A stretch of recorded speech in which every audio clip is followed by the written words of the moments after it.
هل يحتاج جهازك إلى إصلاح؟ نوفر تشخيصا مجانيا بدون مكالمات أو تنقل.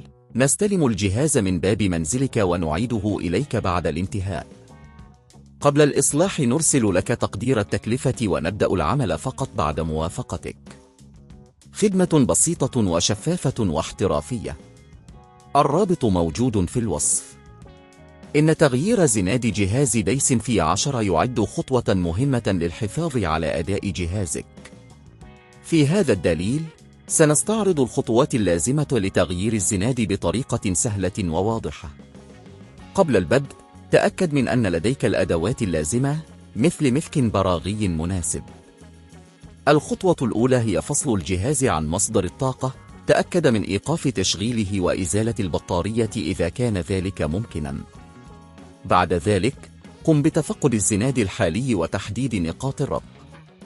استخدم المفك لفك البراغي التي تثبت الزناد في مكانه. احرص على الاحتفاظ بالبراغي في مكان آمن لتسهيل عملية التركيب لاحقا. بمجرد فك الزناد قم بإزالة الزناد القديم برفق. الآن حان الوقت لتركيب الزناد الجديد. ضع الزناد في مكانه الصحيح وتأكد من محاذاته بشكل جيد. ثم استخدم المفك لتثبيت البراغي التي قمت بفكها سابقا.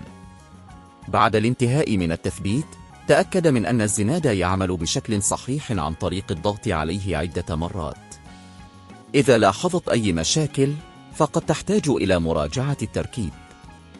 في حال عدم وجود خبرة كافية يمكنك الاستفادة من خدمة التشخيص المجاني المتوفرة في العديد من مراكز الصيانة.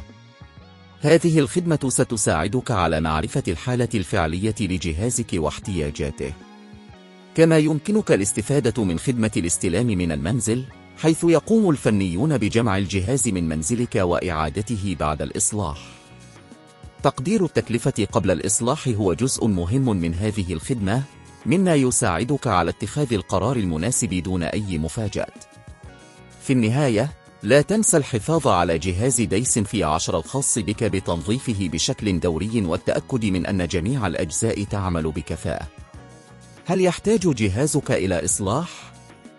نوفر تشخيصا مجانيا بدون مكالمات أو تنقل.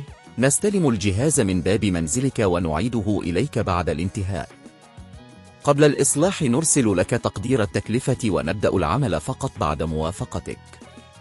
خدمة بسيطة وشفافة واحترافية. الرابط موجود في الوصف.